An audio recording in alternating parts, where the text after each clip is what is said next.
Take up the broken sword of your father and strike down the darkness. Amen. Greetings, everyone. I'm Jonathan. And I'm Nick. And we are the Gosslings, a digital speakeasy of free thinkers, Christian authors, explorers of the esoterica, and general purveyors of buffoonery. That's right. We have an amazing interview and conversation for you. But if you would, first, it really, really helps us if you would take up the broken sword of your finger, strike down that subscribe button, and while you're down there, tinkle that bell. Yeah, give that bell a gentle caress, or keep your YouTube pin pan strong and smack that bell. Smack it like it owes you money. That's right. And if you've already done those things, well, first of all, thank you. But also, if you'd hit the like button, that would really, really help us because it shows the algorithm that you like this video and other people who have shared interest will also like it. That would help tremendously. Yeah, that's right. Leave a comment, share it with your friends, send it to your enemies, do all the things. That's right. Who cares? Who cares? And without further ado, here is this video's conversation and interview. We hope you guys enjoy it. That's right. Vertical punch.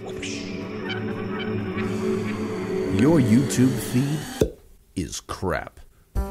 Stop wasting your time watching bot-boosted shills and self-appointed gurus cloying for your attention. Instead, join the Gosslings interview live stream and podcast. The Gosslings, a dark-lit digital speakeasy of free thinkers. A super chat of radical truth-seeking wizards who eat trolls for second breakfast. Topics that'll make your mama's hair stand on end.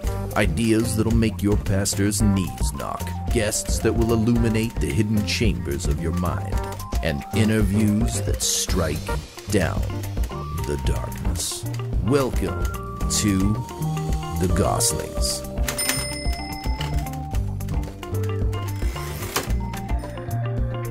So people want to see the evidence for so-called aliens, right? On my YouTube channel, and this is my YouTube channel, AuthorTimCohen. Okay. Folks, write down this URL. It's just AuthorTimCohen, a single word. And by the way, I want to mention, join me also, because I'm getting started with this, on Rumble and BitChute and Odysee. Nice. So that if and when the day comes, and it's also AuthorTimCohen on all three of those platforms, those other three, if the day comes where YouTube shuts this down, you'll find it elsewhere, okay? And there are some things already on Odysee and BitChute that are not on YouTube. Just to tell you that now, to put a bug in your ear. Yep. Under my playlists. So I haven't uploaded videos to those platforms yet, but you will find that other people have interviews with me and so forth. You'll find those under my playlists on those other platforms. And if you look at this on YouTube, it's AuthorTimCohen. So these are the 6 videos I've uploaded so far to YouTube. But I've got all these playlists, and you'll find other interviews like the first interview with the Gosslings, linking to their channel onto these playlists. You'll find all these other interviews I've done under different topics, including the topic of UFOs or UAPs and so-called aliens and Mars and so forth. Whoops, sorry about that. Let me shut that down. Hang on a moment. That sounded like an old school phone. I know, we got excited there for a second too. That got me really excited. It's like, is that mounted on a wall? Is it rotary? I love it. Yeah, it is an old school ring. I do tend to like those. I love it. We are one step away, by the way. We're such technophobes. Like, we're one step away from, not technophobes, are Luddites. We hate technology. We don't fear it. We're thinking about going back to flip phones. Going back to the flip phones, and like, I'm even thinking about going back to a phone on the wall. I'm so sick of it. Yeah. Anyways. Yeah. Well, I'll talk about hating technology in a moment because it's an interesting point. Nice. But anyway, what I want to point out is I've got these 3 playlists here on aerial phenomena. And I don't like the term UAP or this kind of thing, unidentified aerial phenomena. It's really it's as bad as UFO, unidentified flying object. Okay, it's really not accurate. I call them anti-gravitic craft is what they really are. So I call them UGOs, unidentified gravitic, or UGCs, unidentified gravitic craft or objects, right? That's really what they are. Okay. But the point is, I've got this thing here, and this is a 5-hour interview I did / presentation with a Are you looking to actualize your inner Leonidas? Are you looking to find something for the Spartan in your life? Look no farther than Jardani Jovanovic. Jardani Jovanovic hair and skincare products made by real men for real men, or as I like to say, Be as sexy as you are deadly. Give 007 a run for his money. Awaken your inner John Wick with Jardani Jovanovic. Hair and skincare products. Presentation with a non-Christian, Alfred Lambermont Weber. In this presentation, I talk about the nature of fossilization on Earth, because it's not just dinosaur bones. You know, a lot of people tend to think that most of the fossils on Earth, you know, you go in the museum, you just see skeletons, that's what we have. The reality is there's more fossils where the external appearance of the creatures is preserved, buried, than there are skeletons on Earth even. And so you've got this one here, flash fossilized, where they turn to fossils literally within hours to days, sometimes 3 or 4 weeks, but quickly enough to where the creatures don't decay to bones before they completely fossilize. So this is a nodosaur. This is on Earth. It's roughly 30 feet in length, the dinosaur that was found in Canada on Earth. This nodosaur here. So you can see photos. National Geographic took this particular photo that you're seeing. But you can see the scales, you know, the eye socket area, the head, right? Right. The shape, all that. You can see the skin pigmentation and the pigmentation of the scales of this creature preserved in the rock. This is one of the best examples of flash fossilized creatures on Earth that the public can see today. And it's about 30 feet in length. It took somebody 7 years roughly to chisel this out of rock. Wow. To chisel this fossil out, right? That's on Earth. So if all you were to see, and I'm going to go through this presentation. Whoops, sorry. Let me pause that. I'm on the video instead of the presentation. Let me skip. Oh, nice. Okay, that's the presentation with Alfred Lambermont Weber. Pardon me. Anyway, I want you folks to know you can go see that today on YouTube, and it's based on this upcoming solar apocalypse series right here. Okay. This series has a volume dedicated to the nature of life and the origin of so-called aliens. A volume dedicated to the moon, to Mars, a volume dedicated to the moon, a volume dedicated to comets and asteroids, to other planetary bodies, and then secret space programs, a volume on that, and then a volume on soft disclosures in science fiction and media that covers literally thousands of television shows and movies in that. And some of those soft disclosures on those sci-fi series are addressed in these other volumes as well. Depending on where I needed to address it to make the most context, the most sense of it. Transhumanism, from the perspective of the fake alien agenda, is also addressed in this first volume of that solar apocalypse series. So this series gives hard evidence from multiple space agencies on what actually exists in our solar system, and I have presented a small amount of that in this interview that I was talking about. You know, that has, for example, with Alfred, if I go through this, you'll see some actual fossils on Mars. Like that's a flash fossilized iguana on the surface of Mars. NASA took at least 4 photos of this thing. Turned to stone, standing on its feet, and the waters receded. It didn't even get encased in rock. Has a few other fossils stuck to the end of its tail, including a little head right here. A smaller head right here. But you can see the back leg here, right? And there are 4 photos of this thing from slightly different perspectives that NASA took.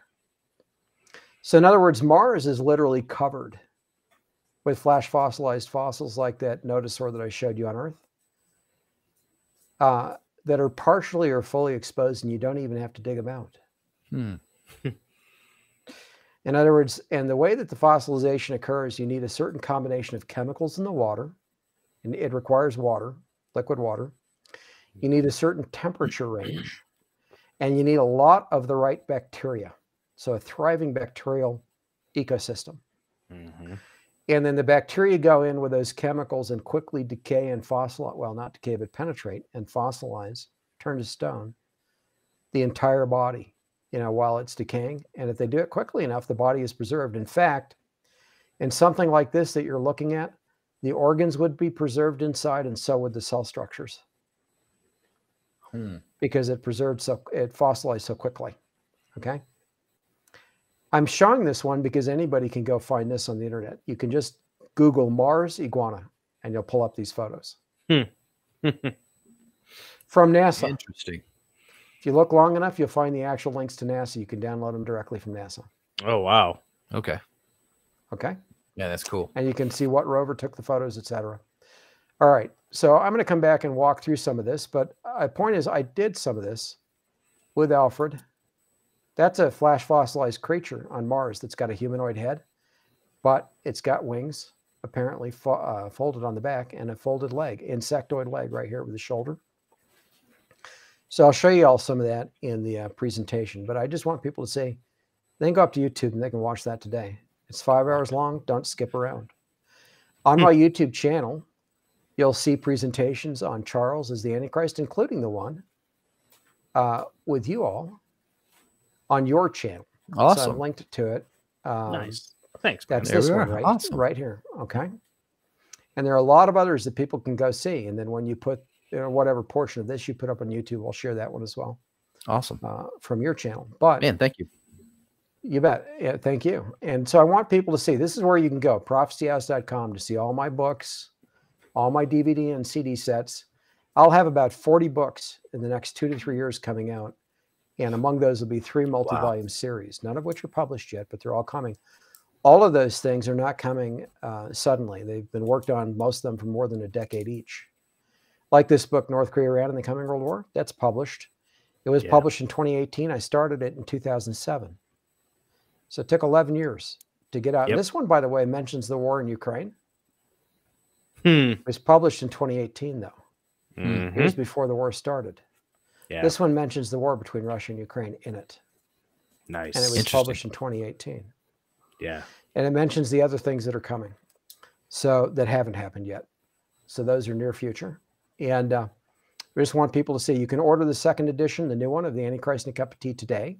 Mm-hmm. And it'll be shipping somewhere between late April. Well, it should start shipping between mid-April and late April, I believe. And then it will be shipping as late as June to those who order it now, depending on the order, on which it's purchased. Yeah, I think mine said I got a notification from PayPal. I think that said it was slated to ship sometime in June. So Well, not later than June. Not later than the than end of June. Okay, than the end of gotcha. June, yeah. So it could ship sooner than that. And we've got Nice. thousands of orders, Prophecy House does, for this, which is Good. why it's going to take a little time. So there are Good. thousands of people who are waiting for it. And but anyway, I wanted to share that. And then coming to the presentation itself, I'll just walk through a few of these things rapidly. And folks, these are a few, right? There are thousands that I will share over time, and many in the book's categorized, but I want you to see a few things. So this is on Earth, right? And if you saw this on Earth and all you saw was, say, this right here or this sticking out of the ground, partially exposed, would you realize, or this, that you were looking at a head of one of the best preserved dinosaurs on Earth? Mm-mm. Would you realize that that's what you were seeing? Mm-mm. Most people would look No. at that and think nothing of it. Just, Right. okay, that's a weird rock.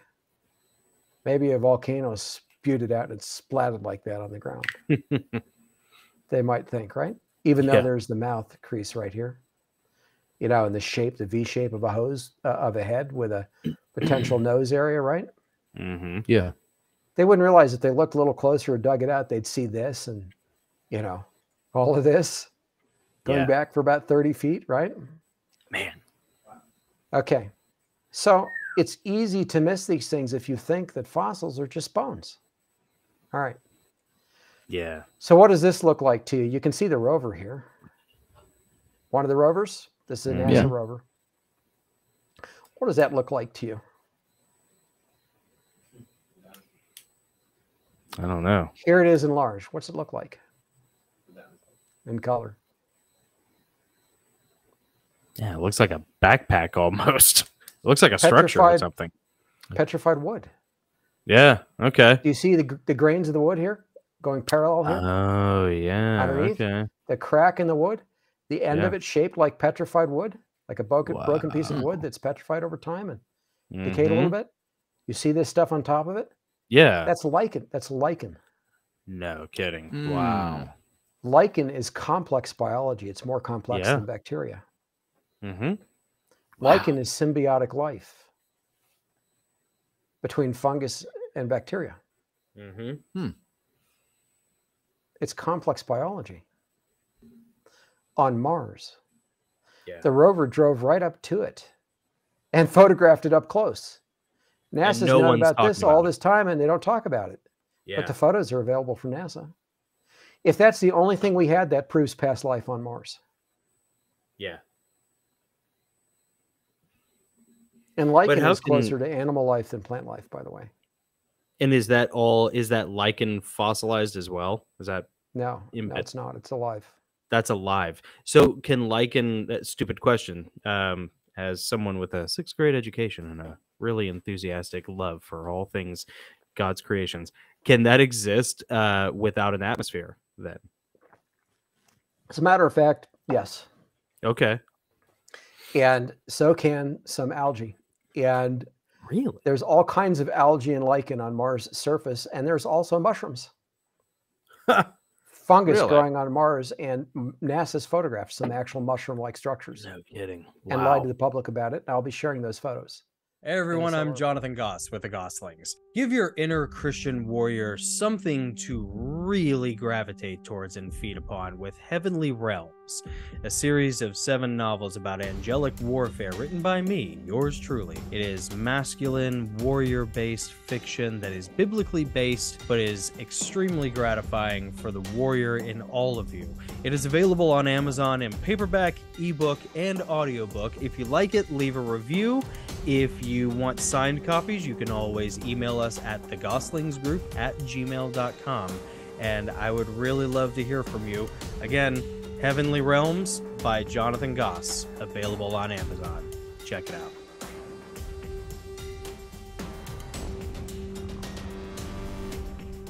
out. This iguana is very exciting, and that alone proves, flash fossilized life on Mars' surface.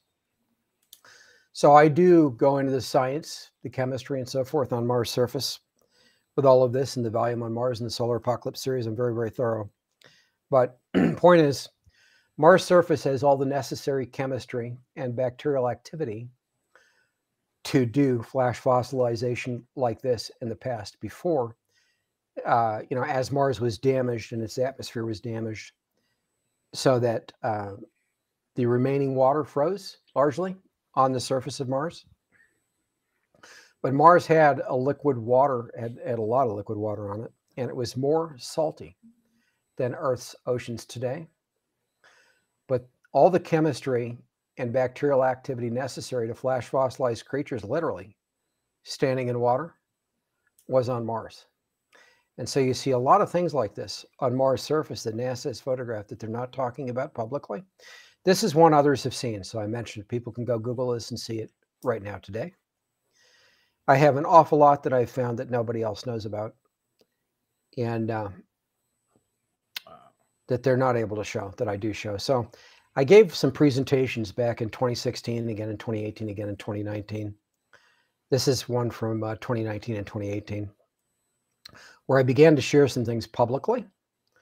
So I'm going to skip around, mostly just deal with some of the photos, because I'm not going to go into all the text on all of this, because we'll never get through it in the time that we have. And I went into some of it, even not all of it, with Alfred Weber. Okay. Even 5 hours isn't enough to cover just what's in this presentation. Wow. And so in those volumes, I've got an incredible amount of evidence. There's so much there that NASA will have no capability, no one will have a capability of gainsaying it.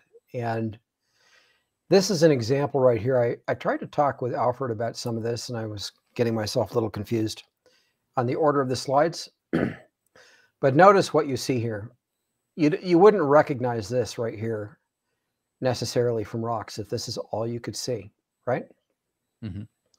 I want you to notice, and your audience to notice, this thing right here, okay? And I'm just going to say this is a creature with its shell on its back right here. There's its head. Okay. Nobody would believe that, because this is not a very high quality photo right here. It's not horrible, but it's not high quality.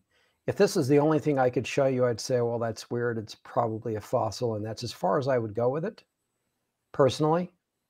I'd be more inclined to look at this right here and say there are two nostrils, right? An eye, part of a mouth, a partially exposed head out of the ground. I'd find that more interesting in some ways than this, okay? But at any rate, you're looking at a creature here with a shell on its back.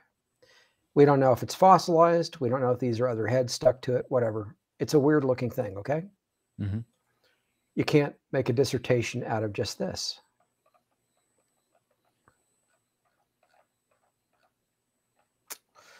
All right.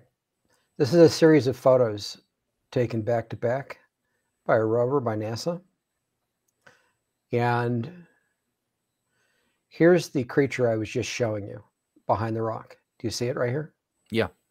I'm calling it a creature without yet giving evidence of that fact. What I want the audience to see is its location right here. Okay? Okay. These things look like rocks. And then there are some other things I'll point out here. Like this thing right here is actually a tail on another fossil. And you're going to see that clearly in a moment. But notice where this thing is. It's over here. It's not here. It's not here. And it's not missing from the photo, right? Right. It's present, and it's right here. All right. Let's go back up to this series. So I told you this was a tail. That thing right there is this right here. Just a slightly different perspective. Okay. Okay. Mm-hmm. You can see it again right here. Mm-hmm.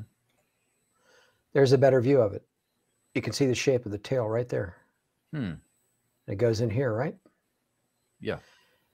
Notice this rabbit ear thing right here? Sort of looks like rabbit ears. Yeah. Okay. I want you to see that. I want you to see this. When we come down here, here's the tail area. The rabbit ear thing, you can't really make it out over here. We're not sure it's there. But notice right here. Isn't that where that creature was supposed to be? Yeah. Now you don't see it. Now you don't see it. Now you do. Oh, man. That's awesome. Now you do. Now you don't right here. But But look at what's over here. Mm-hmm. Holy cow. What? Okay, so here we are again between these things. Nothing there. And this thing's over here. Now it's over here. And that's Now not a it's completely shift. absent. And that's not a matter of shifting perspective either. No. For anybody. who Well, may there be, was like, one listening. person who tried to argue that to me, who claimed he was a photographic expert, and I'm calling nonsense on that claim. Mhm. You know, Yeah. I would call myself an imaging What? expert, you know, in that regard. With all the, I have looked. In fact, if you want to talk about people who've seen fossils in the world today on Earth, right? You could combine all of the paleontologists on the planet in the history of mankind and total the number of fossils they've looked at. And I would wager that I've looked at more than all of them combined in photographs from NASA. And I barely scratched the surface of what's available in these photos. Yeah. Are they even aware that this is a thing? Most paleontologists. They don't know at all. Yeah. They believe Yeah. NASA's lies, just like the public. You're right. But what I want you to see is this thing that I was saying was a creature isn't here in this photo at all. Yeah. There's the tail thing, right? Mm-hmm. Not present in this photo at all. It would appear. Okay, we don't see it. Then here it is over here in this photo. Then here it is over here in this photo instead of over here. Again, it's over here. Mm-hmm. And by the way, there's that rabbit ear thing again, right? You can see that in a few of the frames. Yeah. And I don't know what that is. It might be a fossil of a creature. I'm not entirely sure, but it doesn't appear to be in this photo necessarily, that rabbit-eared thing. So I don't know. That might be another creature, might not be. I just thought it was interesting. Hmm. At any rate, this is the same series of photos, and here's the rock thing we were looking at again.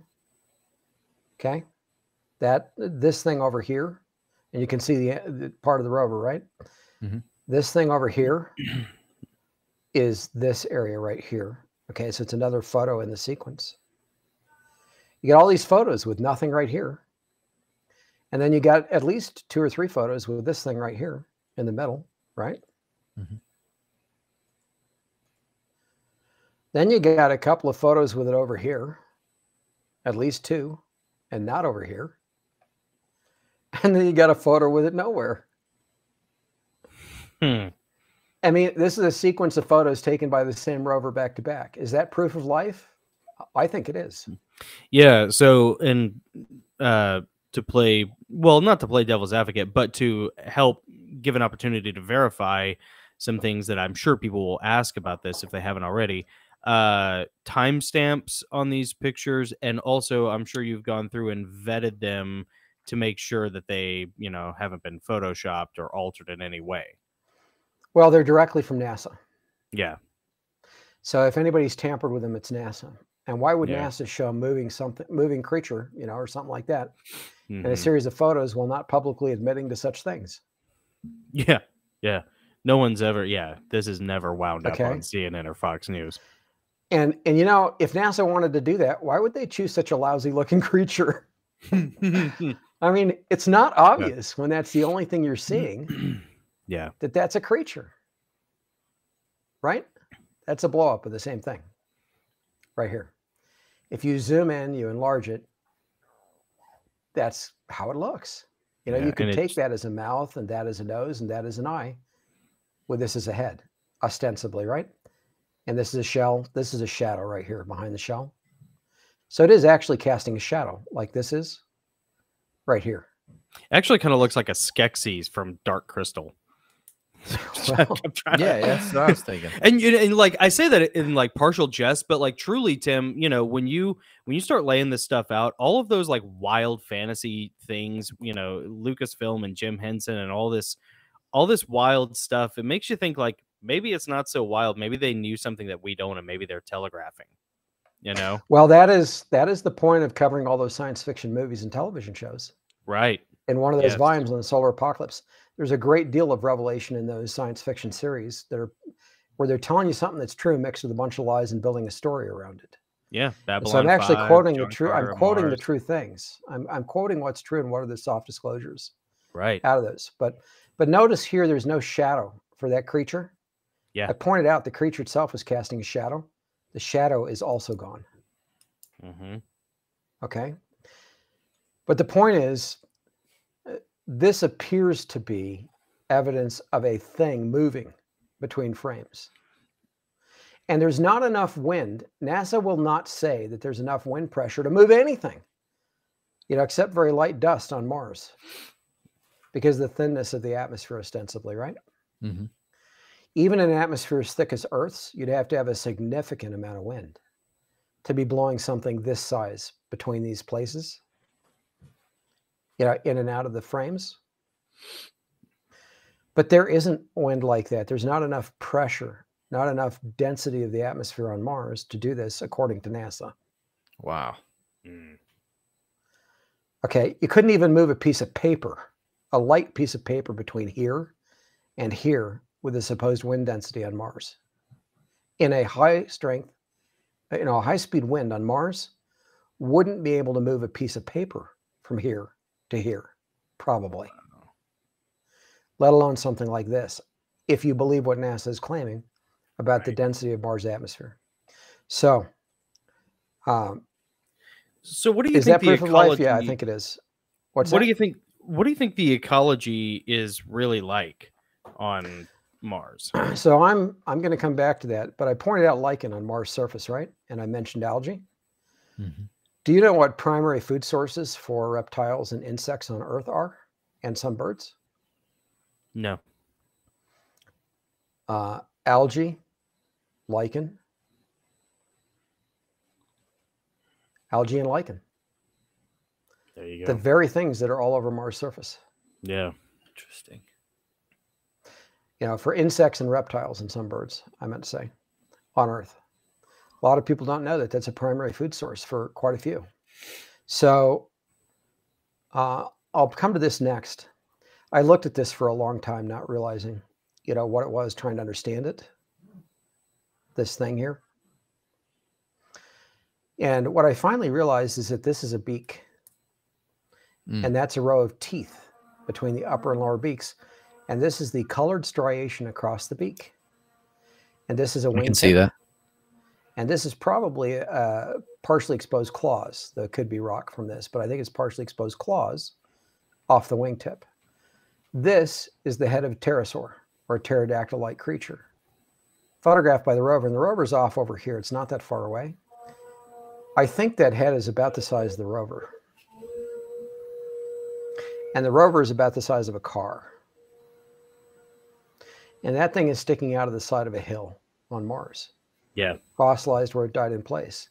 But just as you see, and this is interesting too, this is not a rock. If this were a rock, you'd see these same striations on the lower side as you do above. You don't. Right. The color on the lower side is uniform. The color atop is striated like you would see on a reptile, for example, or some birds on a beak. And then this actually is a row of teeth. There's at least 4 or 5 teeth that can be made out in the better photos on this.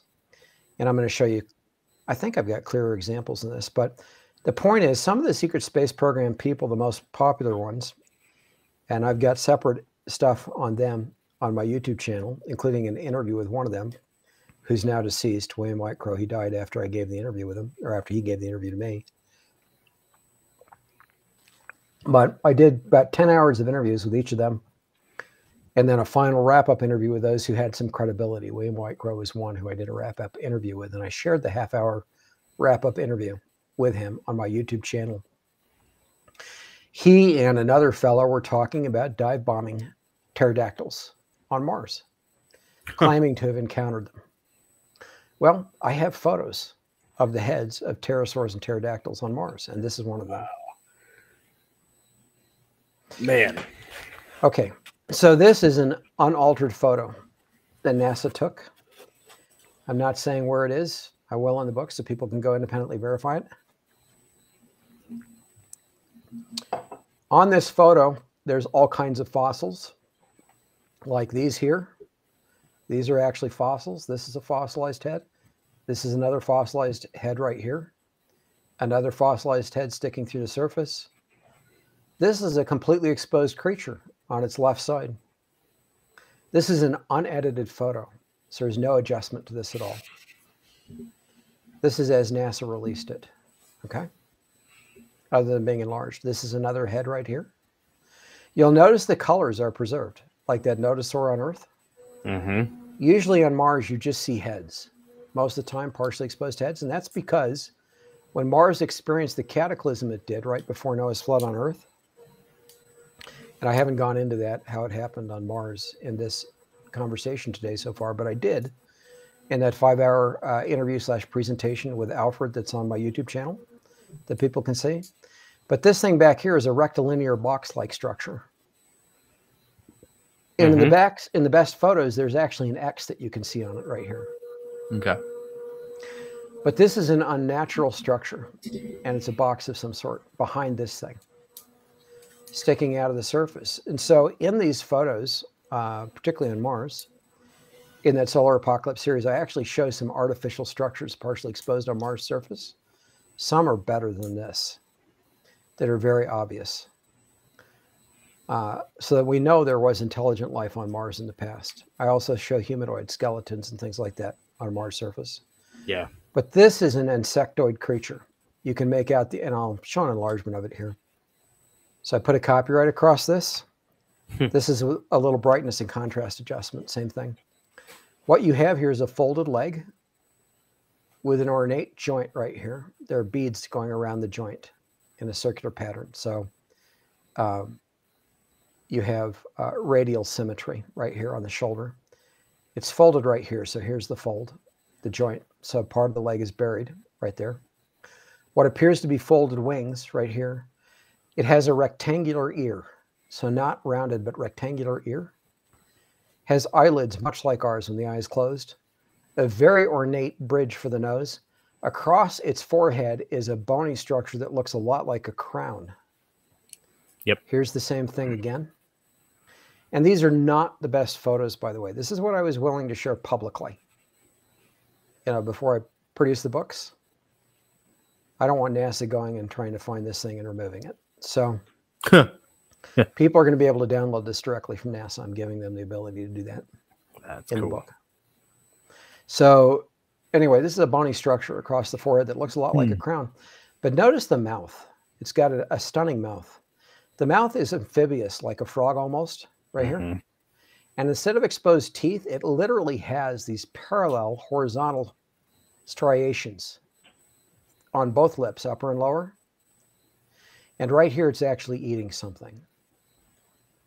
And you can see it in the better photos. It's actually eating something right here. But instead of teeth, it's got these striations, almost like a serrated edge, like on a serrated knife, on both its upper and lower lips. And it's chewing this thing. So anyway, you got a creature there. I don't know how big it is, but I think it's probably as big as you and I. Photographed from a long distance. NASA doesn't know this thing exists in the photo. This is substantially enlarged, but unedited right here. Okay. So point is, that photo alone is proof of complex biological life on Mars. I don't know if that thing's dead as a fossil like the iguana, but it might not be because it's better preserved in some ways. It's more exposed. You don't see the mud caking it, in other words. Yeah. In an obvious way. But that's a carnivorous creature right there. Here's another thing. These are exposed heads. And I said most of the time you see heads, right? This is a head. There's the mouth and nose area right here. Part of the forehead area, I presume. Or it's a mouth, but I think it's actually a head. And this is probably the mouth sticking through the surface.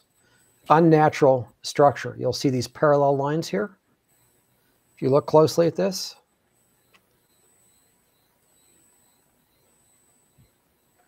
you see these parallel lines? Yep. Right here. It's covered with copyright text. Okay. Not only is this not the best photo, I mean, it's close, but it's not the best photo, but I put copyright text to obscure some things so people know that I found this if they steal it, in other words. Yeah, you can still see the lines. Because I want it in my book, right? But you're looking at proof of complex biological life. Notice this head right here. And again, this is unedited. No changes to the colors or anything else. Notice the neck right here. Look at the beads. 1, 2, 3, 4, 5, 6, and another one right here. That ornate pattern in a curved pattern, it's radial symmetry again at the base of this neck or this head. Here's the eyelid. Here's the ear, not rectilinear, but slightly curved right here. The ear, closed eye. Two things that look like mandibles coming off of the end of the nose. And these things, in the best photos, it looks almost like braided hair that gets narrower down here to the ends. This thing right here is actually another creature where the head and the nose that sticks out in a curved pattern is covering up part of this thing coming off of this head. I actually have other photos of this creature. It's a little rodent with an anteater-like snout that comes off of its head. I've got multiple photos of these creatures in different places on Mars. It's a little rodent-like creature. And that's how I recognize this and know that that's what this one is. If this is the only one I could see, I wouldn't really know what it is, just that it's obscuring this. But I've encountered others.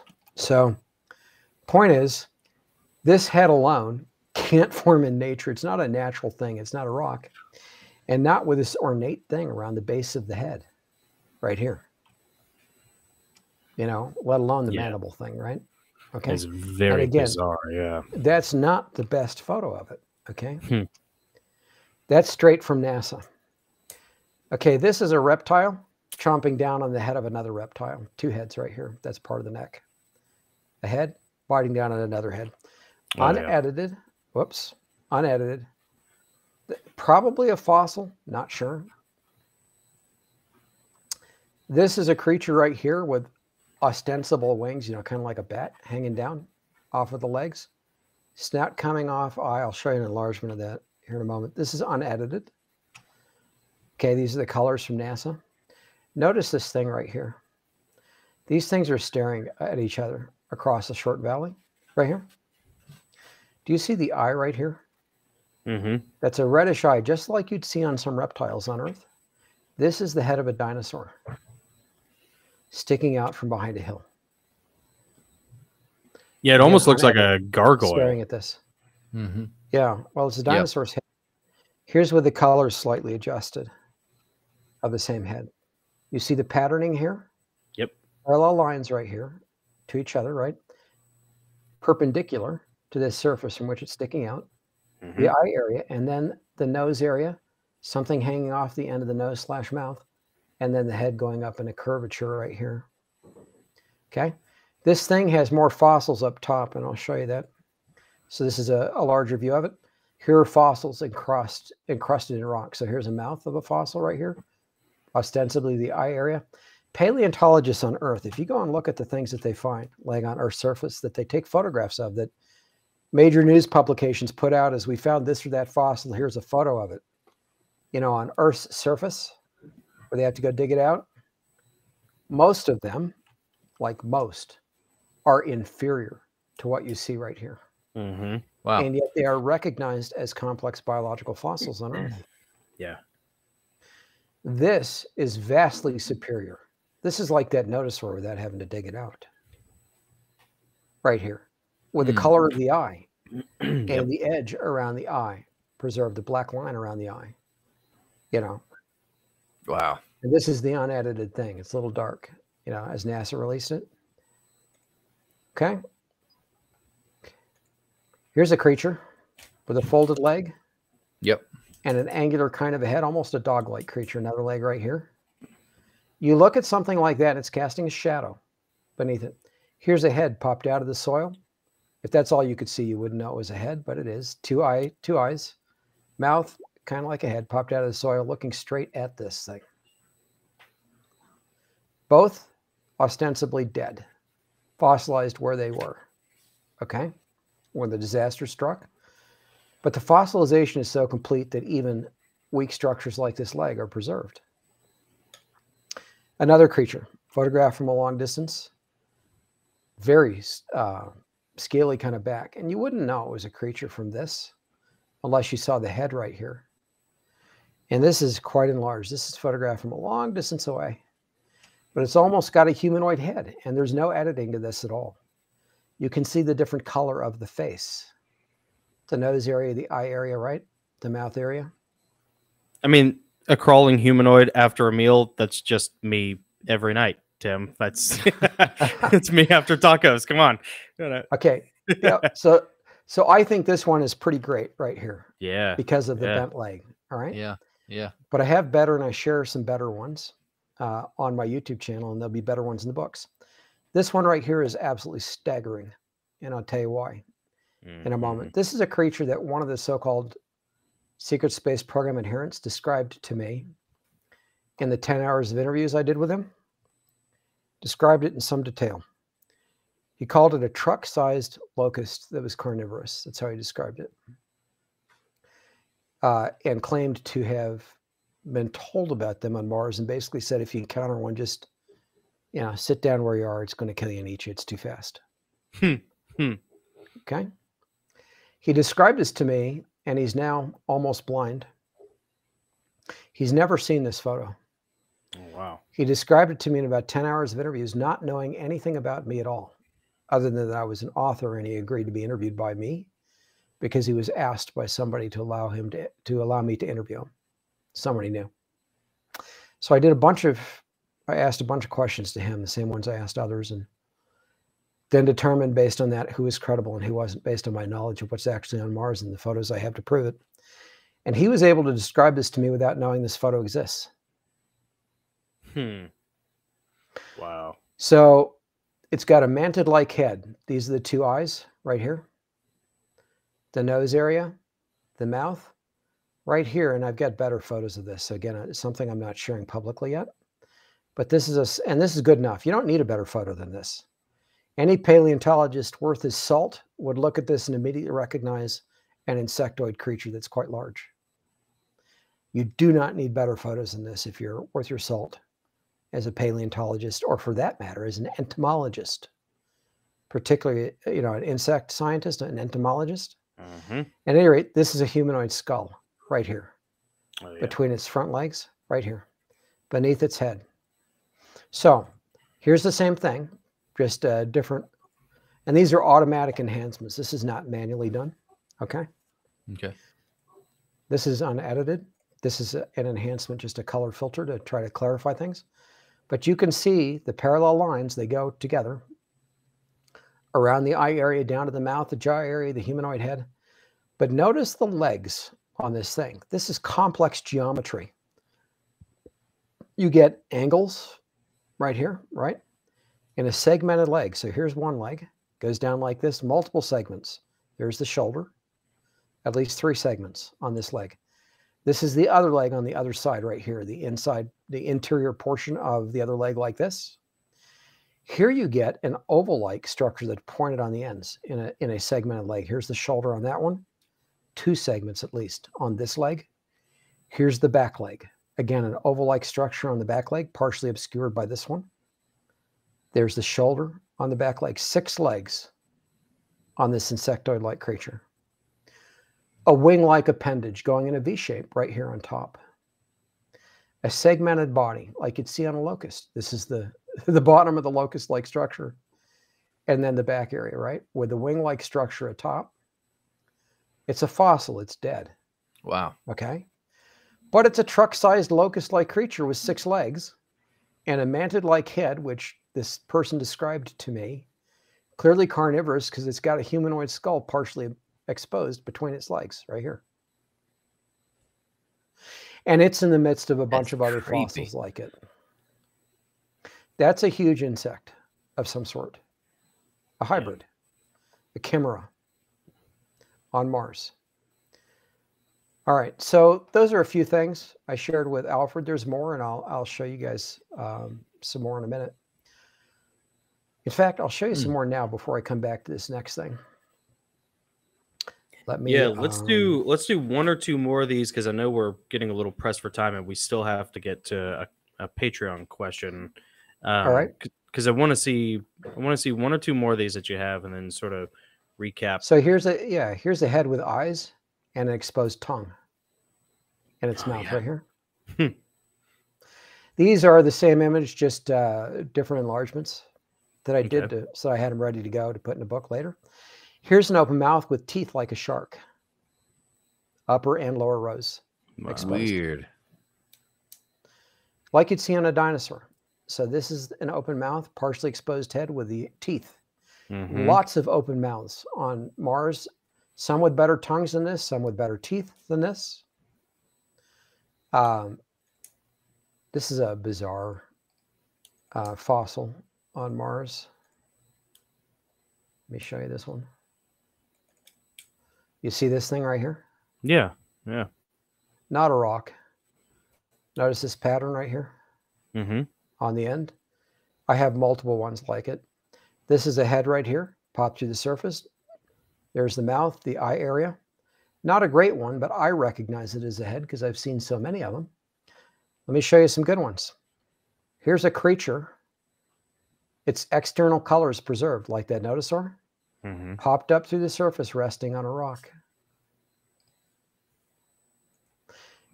It's almost got a, I don't know what I opened right there, almost got a fish-like coloration to it. Right here. Mm-hmm. A fossil. Okay. And when you look at it in different sizes, it becomes a little more obvious that it doesn't belong. Here's another creature hiding behind some rocks. This is a segmented one. This is unadjusted. When you see it adjusted, it makes it very clear. It's a reddish insect-like shape. Multiple round concentric eye-like patterns on a flat head right here in front. Going back into a segmented body with a little hideaway right here that you can see. So I'm not going to enlarge these because of the time, but here's another V-shaped leg with a head of a creature. A partially exposed mouth out of the surface. These are all unadjusted, so no adjustments to make them more visible. You get into these things with complex geometry. I really like this one because you get the upper and lower rows of teeth with part of the gum line here and a head partially exposed to the surface on this one right here. This is one of my favorites right here. You've got two heads broken off at the neck. One head right here leaning up against another head. You can see the nose, the mouth, the eye area.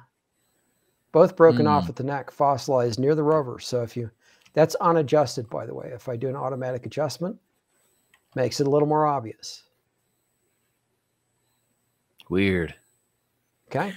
Just laying on the surface of Mars, ready to be discovered. Here's a creature that is lying on its side with two pointed ears, almost a cow-like creature. There's the nose, the bridge of the nose, the ears, and off over here, and I've got a full photo of it somewhere, is the body with partially with the legs, but the legs are decayed past a little bit past the shoulder at the on both ends of the creature. So it's almost a cow-like body. And if I see that one in this series, I'll enlarge it. So here's a creature popped through the surface with its upper legs exposed, bent at the knees. Yep. Man, it almost looks like a Bigfoot. Yeah. It's unadjusted. So if I open this with your fan view, right, and I go image auto adjust, and this is a free online. Man, it's got like a Sasquatch head, the cone shape of it. You know? Yeah. Here's the eye area, the mouth area, the nose area. But the thing that really gives it away is these bent legs. Yeah. Through the surface. That's weird. So it died as it was partially exposing itself from the surface. Here's a reptile's head, like a dinosaur. There's the eye, the nose area. It looks like National Geographic. Yeah. Yeah, exposed from the surface. In fact, that's more obvious, I think, than what I showed you, just the notosaurus here, head, where I asked you, would you recognize the head? Yeah. How about this one? A bird-like head. There's the beak, the eye, something coming off the back of the head, the top of the head, the eye, the beak, part of the neck. Man. Unadjusted photo. So Tim, for anybody for anybody who might be wondering, you know, a lot of our audience is Christian in nature, and you know, for the 30,000-foot view, they look at something like this and they think, wow, that's pretty wild. But then if they also say, why does this matter? You know, give like an elevator pitch as to what makes this relevant for people. We get it, but we've been pretty deep in the weeds for the past 45 minutes with it. So, all right, I'm going to show you one more, and then I'm going to answer your question and tell you how this relates to the depopulation agenda. All right, so this is, you know, like Big Bird? Yeah. In Sesame Street? Here's Big Bird on Mars. Yeah, it looks like a There's the beak. Yeah. The eye. Part of the head. All kinds of examples like that. This one looks like the end of a staple remover right here. You see that? Yeah. You can't get that in a rock. The only way you can get that is something that you artificially mold or that grew. Unadjusted on Mars surface. Notice how angular that is right there. Yeah. And then you've got something that comes off of the end right here like a spike into the ground. That's why I think it looks a little bit like a staple remover. I wouldn't have thought anything of this really if it weren't for this structure right here. So that's some sort of a fossil. This one looks a bit like an iron, a fossil. You get some very obvious mouths and heads. Look at the geometry on this. Unnatural geometry. It's bilateral. That's the center of the head. I know this is a head because I found lots like it on Mars. Partially exposed. This is the eye area right here. This is the top portion of the head. And you can't find rocks on Earth shaped like that. Natural processes can't do that. Here's a head, reptile, with a mouth partially exposed. You see the right side of the head, eye area, nose, mouth, mouth slit. Here's an open mouth with the lip area, upper and lower, exposed through the surface. How many of these do you have? Tens of thousands. Jeez. And if I had the time, I could have millions. I don't have the time. Here's a reptile's head with a like a reptile on Earth. You see the slit in the eye right here? Yep. Popped up to the surface. So why did they all die like this? Mostly just heads looking up or exposed to the surface. It's because when Mars was struck and the atmosphere was being ripped away, and these creatures were suddenly buried to some extent, they tried to make their way to the surface to breathe. And when they got there, they died in place. In many cases, most could not survive it, and they literally died in place. Right. And the water overflowed them, with the bacteria still being very active, the water still being warm, and just rapidly fossilized them. And these things are all over Mars' surface. How about this head right here? You see the ear, the nose, the eye, the thick neck. Okay, and a little bit of a shadow down here. Yeah, it looks like my pit bull. Surface. How about this one? You got a row of teeth right there. Or this one, you got the head sticking up between a couple of rocks and part of the neck right here. Mm-hmm. I got more of these. So the point is, here's one with a couple rows of teeth. Not a great head, but you can see the teeth right there, eye area. Here's the head with nostrils. Okay. This is not even the best stuff. This is what I was willing to share with somebody back in, I guess, 2019. I showed some of these things to Michael Salla to try to show him what's really on Mars. And of course, he wouldn't do anything with it. Here's a cow-like head sticking through Mars' surface right here. Mm-hmm. You see the mouth, the nose, the eye area. Looks a lot like a cattle, or a cow, I should say. Dad, here's another beak, part of the neck, a head right here, a bird-like head. So this isn't even the good stuff. I did show you some good things, right? Presentation, like with the mandible creature and the insectoid. I have many others, including superior ones.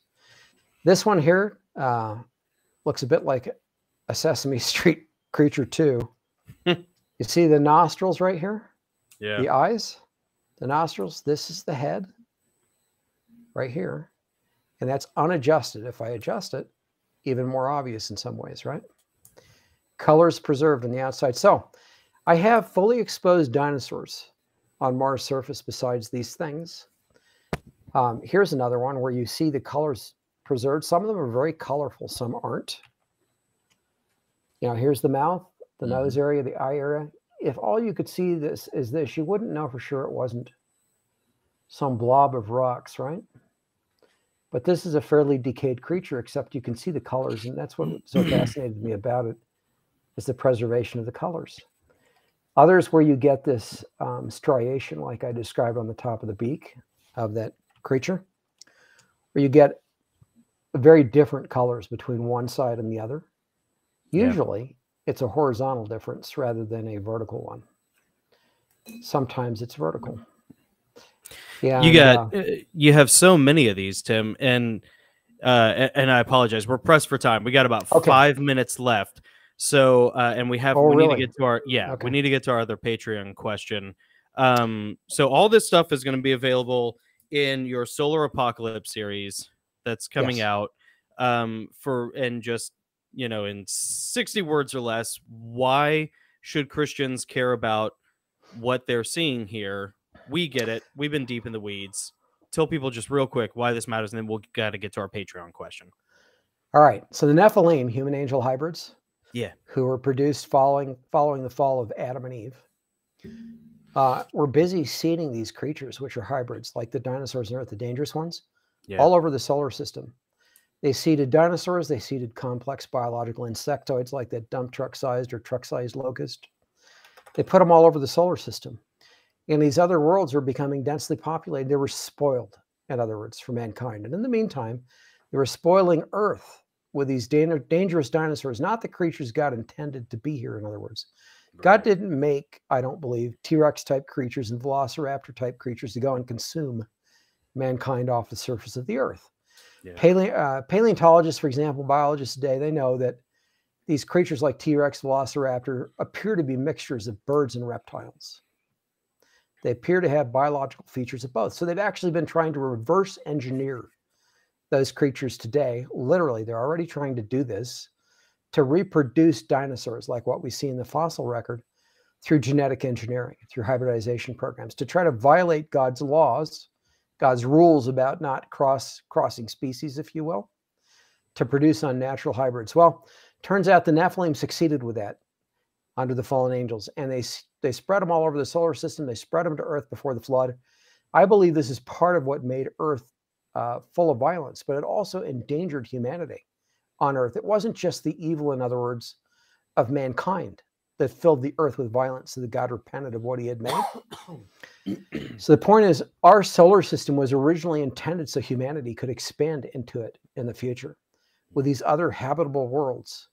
Yet we're already genetically equipped to live on worlds like that. We'd look a bit different from how we are today, but the epigenetics would cause us to grow a little differently in those different environments with different amounts of gravity, slightly different atmospheres. You know, to some extent, some of those places we could have lived as we are today if we'd gradually adapted. So that being said, we have the genes for it. In other words, they're not turned on. That's part of the purpose of epigenetics, is to turn on what you need for the environment you're in. God equipped us with more than we realize as human beings, and he did the same for other life on Earth. So some of these things were already equipped once hybridized to thrive on these other worlds. But the point is, it was seeded by these wicked things and spoiled, our solar system was, by the Nephilim. So when God judged Earth, bringing Noah's flood, it wasn't Earth only that he judged. He exploded one or more planetary bodies between Mars and Jupiter, which is where many of the asteroids are from. Yep. And it's why they're encrusted in complex biological fossils. And I didn't get to show those in what I was sharing with you guys, but they can see it in that 5-hour interview with Alfred Weber, where I show a reptilian head sticking out of the side of a comet that's about 30 feet in diameter. And then I show that creature on the moon emerging from the lunar surface, photographed by Apollo astronauts that NASA's never talked about. And I have lots of examples like it that'll be in that volume on the moon in the Solar Apocalypse series. So the point is, today, humanity is trying to reproduce some of those efforts, but it's not being done only under human beings. So when we look at the lore surrounding UAPs, UFOs, and so forth, and humanoid aliens, so-called, right? They tell humanity that we're from them, that they created us, that they're here to help us, and they abduct human beings. They take them aboard their craft, and those who are able to remember some of their experience, either through hypnosis or because they're allowed to remember, will almost universally recount that they were subjected to some sort of eco-fascist brainwashing, where they were shown the world in its great beauty and unnatural, unspoiled areas, and then shown, you know, like spoiled areas like our polluting cities and this kind of thing, and indoctrinated into the need to stop polluting the earth and to reduce the population and all of these things. And at the same time, biological materials are being taken from these people, eggs, sperm, cells from behind the eyes, you know, stem cells from behind the eyes. So not just bones, from in bones. Yeah. Those are some of the best stem cells to use to produce any tissue in the body. Enzymes and different chemicals, different things being taken from these human beings. What's the purpose of all that? It's to produce other humanoids. They're not able to self-reproduce yet. So they use these things, the counterfeit aliens, to keep themselves going and to upgrade themselves, if you will, to continue to produce new generations of humanoids that are a little closer to humanity each time, a little closer to being able to reproduce on their own, they hope. And their goal is to get to the point where they produce humanoid creatures that can supplant mankind on Earth. Yeah. And when they reach that, what do they do with the 500 million? I told you that was a facade, right? What do they do with them as they've been trying to reach their own version of heaven, you know, their counterfeit satanic version of eternal life through this facade of transhumanism, the satanic agenda, right? Yeah. What do they do with them? They annihilate them, right? And they replace them with humanoids. So then the fallen angels have their own worlds of their own creatures, you know, produced from the raw material God originally provided, worshiping them. So in other words, Satan and the fallen angels are insane enough to try to defeat Christ and his angels at his return at Armageddon. Yeah. And so part of the agenda, these technology exchanges with humanity, providing us advanced craft to reverse engineer, whether it be through crashing them intentionally, you know, and providing bodies to show, hey, here we are, we exist, and we're humanoid. And by the way, we do have genes in common with you. There are only two possibilities. We came from you or you came from us, right? And so they tell us the lie that they engineered us. It's not God, it's them. They're our gods, in essence, right? So they are, in the meantime, engaged in these exchanges with governments behind the scenes to be allowed, not interfered with, to be allowed to abduct and experiment upon and use materials from human beings with as minimal damage, as it were, killing as few as possible, putting people back on Earth with their memories wiped as much as possible. So they don't know exactly what happened to them. You know, mostly intact, sometimes manipulated genetically with implants to track them, including generationally. But nonetheless, they're doing this thing in a mass abduction program to brainwash humanity, to promote this eco-fascist agenda that's part of depopulating the world, contrary to the lies that people are being told, and also to take materials from them to be able to eventually self-reproduce, to produce humanoids, one or more races that can reproduce on their own and then supplant mankind. And then gradually they enslave certain humans, but then they replace all the rest. And in the meantime, they're preparing the governments of the world saying, well, we're the good guys.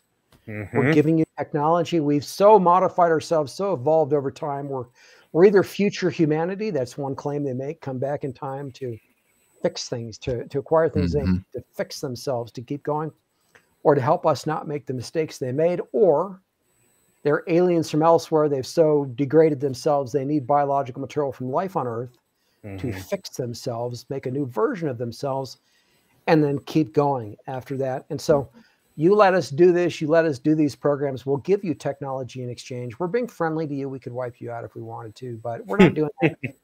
You know, we'll exchange things with you. And it's King Charles and Stargate, basically. You know, it kind of is what that. They're doing is, what they're doing is saying, we're the good guys, but by the way, the bad guys might be coming. Yeah, and we're here to protect you. If they show up, we'll have equipped you with your own anti-gravity craft. You'll have learned to produce them on your own. You'll fight alongside us and make war. We'll make war with you against these invaders to protect the Earth, the life on it, you know, to protect you, etc. In other words, I believe this is part of the agenda to get mankind to turn its weapons of war against Christ at his return. Yeah, it has a very Tower of Babel, Nimrod kind of thing, which kind of brings us to, to land back where we kind of began with King Charles as the Antichrist. America in Cars, one of our Patreons, had asked, based on Charles' advanced age, can you provide a brief timeline of how you think things will play out and how fast it'll happen? He says, obviously, no one's going to hold you to this, but our friend, he likes to play the what if game, so to speak, and well, your friend needs to start by watching our prior interview to see the evidence of Charles as the Antichrist. It's unambiguous. So first thing is, there's no possibility Charles isn't the Antichrist. And I have not given the evidence really in this interview for that. Go see the prior ones so that you can see that what I'm saying is on the level. Do that first. Second thing is, people ask, well, isn't he going to kick the bucket? He's so old. What are you going to do if he dies, right? What are you going to say then? Right. And my response to that is, well, he is going to receive a fatal wound and ostensibly seem to die. That's in Scripture, Revelation 13, as the first beast. And the manner of the recovery from that will be so strange that the world will begin to follow after him. Presumably, it'll seem miraculous. At that point, he'll be possessed by the devil, and become the second son of perdition of Scripture. The first was Judas, who was possessed by the devil, who went to betray Christ for the crucifixion at the midpoint of the crucifixion week. The Antichrist will go to betray the church and Israel at the midpoint of the tribulation week, or at the start of the Great Tribulation, when he recovers and is possessed by the devil. So, to your question, both his parents lived to be more than 20 years beyond his current age. Yeah. So does that mean Charles probably has at least 20 years in him if the Lord doesn't kill him first, and cast him down to hell at Armageddon? Yes. Yeah. But of course, the Lord is going to kill him first. And I don't think that we have 20 years. So the first thing is, he's not too old. Second thing is, his parents outlived his current age by quite a bit. Third thing is, he's already running the world behind the scenes.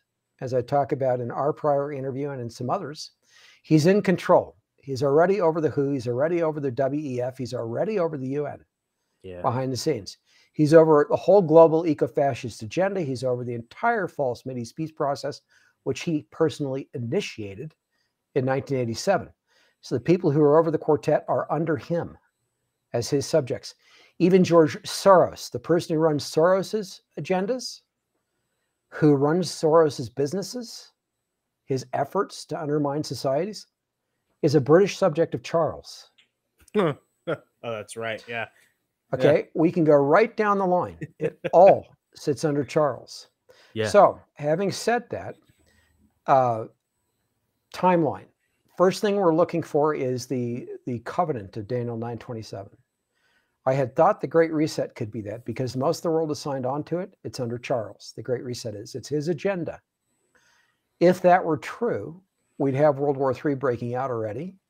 And what happened in Ukraine would, in fact, be the start of World War III. And any day now, we'd be seeing war with North Korea and Iran.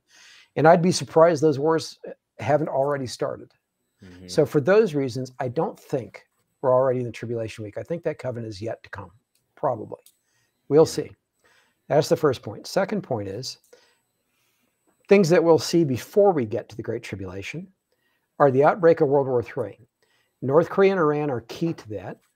And I wrote my book, it's available now, called North Korea, Iran, and the Coming World War, where I lay out what happens and who the actors are who are involved with it and how it starts with North Korea and Iran.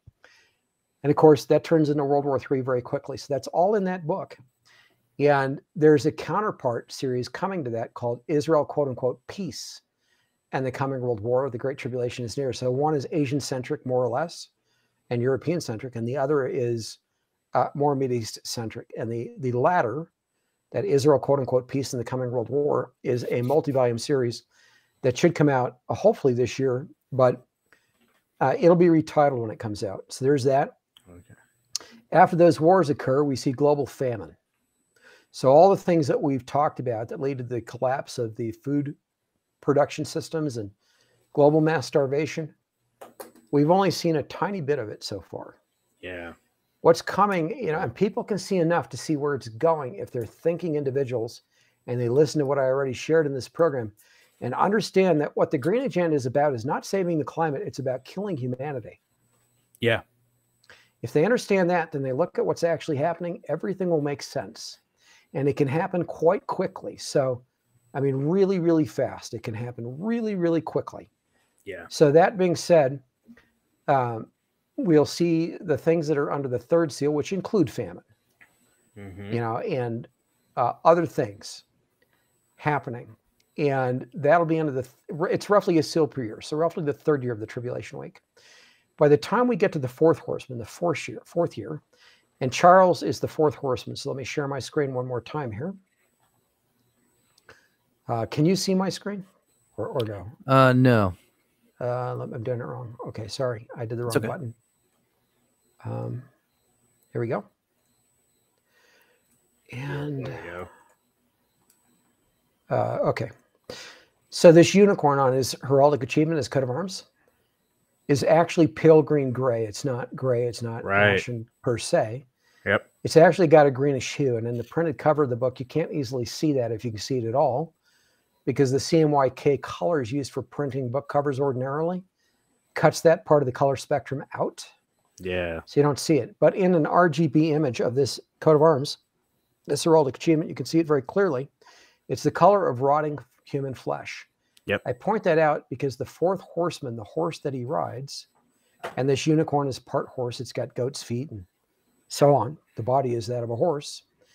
The point is, it's pale green gray, and the rider's name is Death. And Satan is called Death. In 1 Corinthians, he's the last enemy to be destroyed and to be cast down, the devil, when he gets cast down to the pit of hell, right? Mm-hmm. So the Antichrist is named Death because he's possessed by Satan at that time. Charles, in other words, is not the first horseman of the apocalypse. He is the fourth. And he is the Antichrist who's going to be over a global government. People get confused and they say, what about Barack Obama, right? Or what about this person or that person? So let me come back to that very quickly here. I have, in my available presentations on my YouTube channel, a presentation I gave in November last year. let's just get past this little advertisement for a moment. I'll mute it. All right, this presentation right here, titled, Is King Charles III the Antichrist? Over multiple Antichrists. Yeah. It's an hour and 13 minutes long. In it, I identified the other three horsemen for the first three seals. Obama and Biden are tied to the white horse. And I show photographic proof. And I have another book coming that deals with the first and third horsemen. Okay, so here's Obama, where I dress him in the crown, the Stephanus, victor's crown, and so forth. This is the goddess of victory. At any rate, I go through the actual imagery and I show the actual white horse. The black horse of the third seal of the apocalypse is not black. That's a poor translation of the Greek text. It's actually a cerulean blue, dark blue horse that has hues like you'd see in sunset, fiery red hues, gray hues, black hues, mixed with that cerulean blue. And in fact, it's the precise coloration of Lucifer. Oh, yes. This is the horse of the third seal of the apocalypse. Interesting. You're looking at it. That's in Denver, right? Yep. Denver International Airport, baby. That's correct. But there is another one made by the same artist, just like it, outside a university in Oklahoma. Not a lot of people know that, a college or university. It's situated in the breadbaskets of the United States, in other words. That's where they located it in both cases. Gotcha. Now, the rider of that horse has scales, right? Yeah.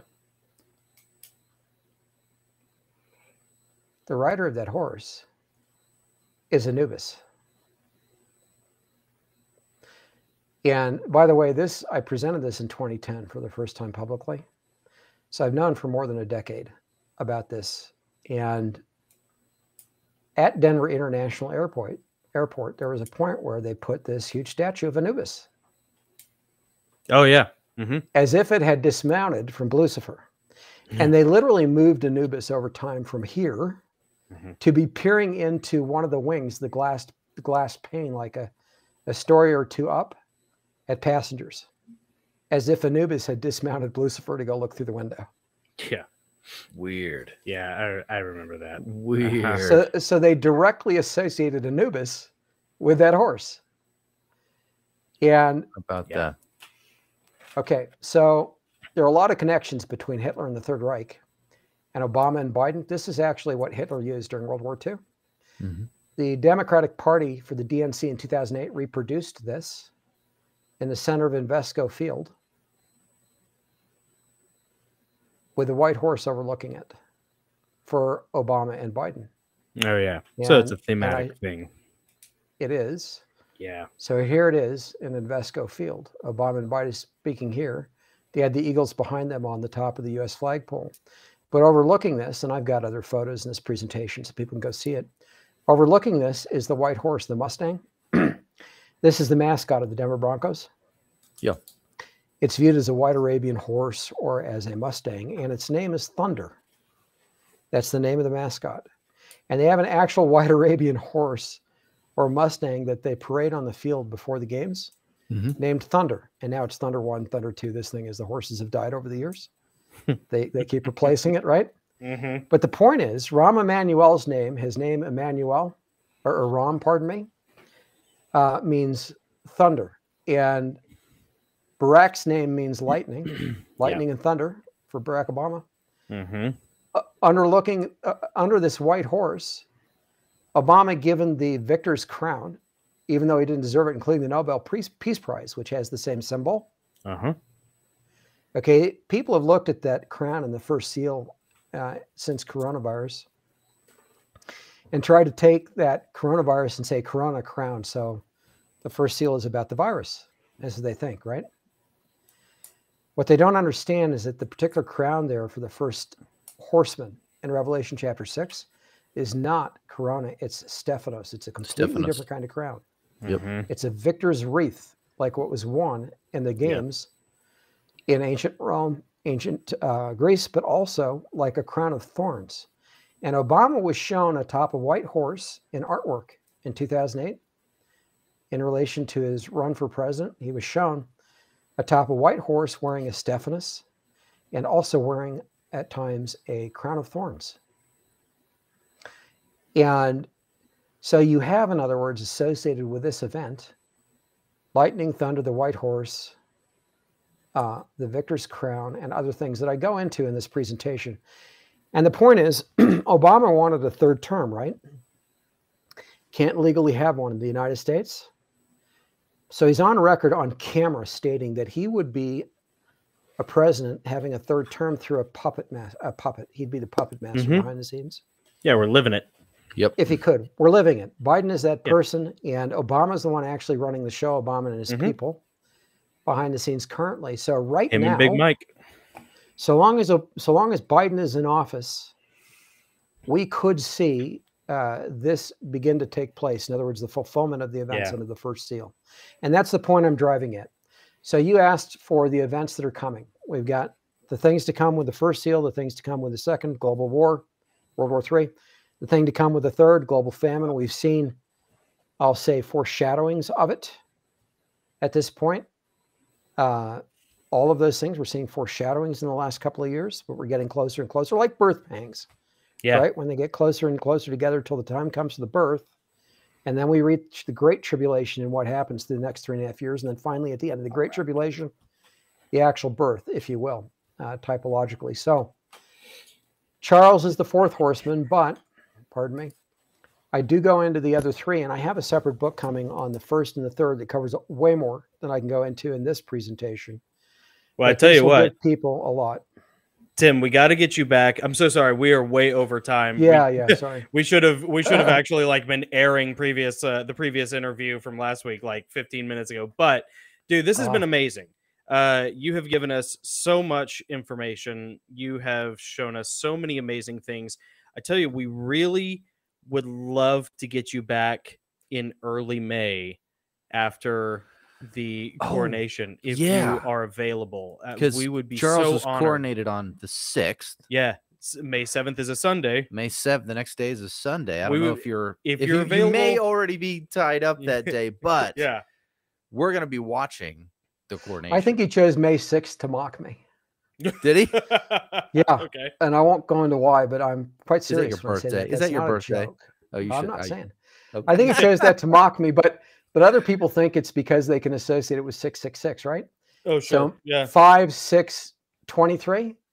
You add up the numbers, you get 18 divided by 3, you get 666, 366. Yeah, there you go. I mean, who knows, right? Who knows? But well, yeah, maybe we can get you back on May 7th. That'd be really cool to like right after the coronation, because we're probably gonna have a lot of questions about. We what will see. Yeah.